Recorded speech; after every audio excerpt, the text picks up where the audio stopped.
Okay, let's get right to it. I've got a critical bulletin for all you streaming fans out there. And listen, this isn't just another show I think you should check out. No, this is a final warning. A final warning about a cinematic masterpiece that's, well, it's about to vanish. Yeah, for what is seriously one of the most gripping crime dramas of the last decade, the clock is ticking. I mean, it is really ticking down.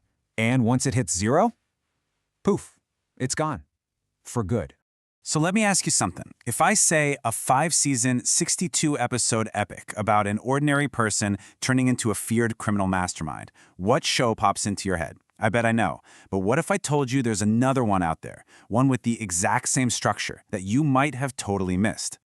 We are talking about a critically acclaimed drama that is literally about to be wiped from the biggest streaming library on the planet. And your window to actually watch it, it's closing. And it is closing fast.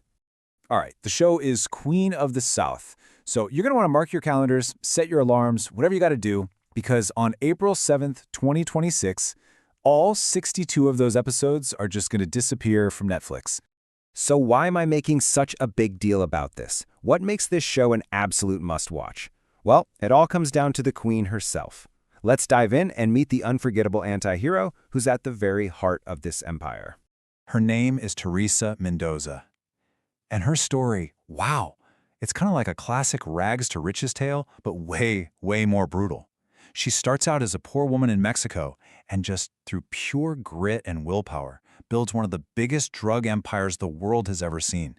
It's just incredible. And her whole journey, it gets kicked off by tragedy. After her boyfriend, who's in a cartel, gets murdered, she has no choice but to run for her life. She flees across the border into the United States with absolutely nothing. And it's right there at rock bottom that her transformation from just a survivor into a total sovereign really begins. But here's the thing. Her rise isn't just about being tough or violent. It's all about how smart she is. The source material puts it perfectly, saying she uses her wits and resourcefulness to outsmart rival gangs and law enforcement. You get the feeling, watching the show, that she is almost always the smartest person in the room. Okay, so a story about a regular person's moral descent into a criminal underworld? That probably sounds a little familiar, right? Well, if it does, you are absolutely on the right track. This show has some truly uncanny parallels with another legendary series. You know, Teresa Mendoza's entire story arc, it's almost a perfect mirror of Walter White's. Her journey from just an everyday person, totally cornered by her circumstances, into this feared and respected figure who commands a huge criminal enterprise. I mean, it's a direct thematic echo of Breaking Bad. It's incredible. And get this, the similarities go way deeper than just the themes. Just look at the structure. It's the same exact protagonist arc. It's 5 seasons, and it's exactly 62 episodes. That's not a coincidence, folks. You could almost say it's like a conversation happening between two absolute titans of the genre. And look, don't for a second think this is just some cheap knockoff. Oh no, Queen of the South stands completely on its own 2 feet. I mean, it earned a stellar 87% audience score on Rotten Tomatoes. The people who actually watched it, they absolutely loved it. So you might be wondering, a show this good that shares a framework with an all-time classic, why did it end at just 5 seasons? That's a great question, and the answer really has everything to do with the behind-the-scenes realities of making TV.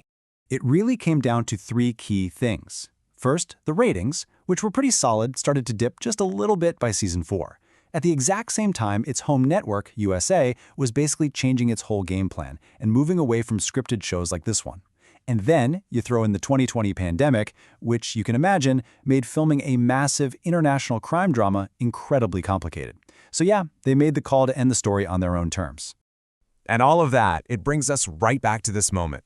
All that incredible history, that amazing storytelling, it's all leading to one final opportunity for you. So let me say it one last time. Write this date down. After April 7th, 2026, Queen of the South is gone from Netflix. Just gone. 5 seasons, 62 episodes of one of the best crime sagas out there will just vanish. So really, the only question left is for you. Look, this is more than just binging a show. This is about experiencing a truly cinematic epic before it disappears into that streaming void. So, are you going to witness the rise of the Queen before she's gone?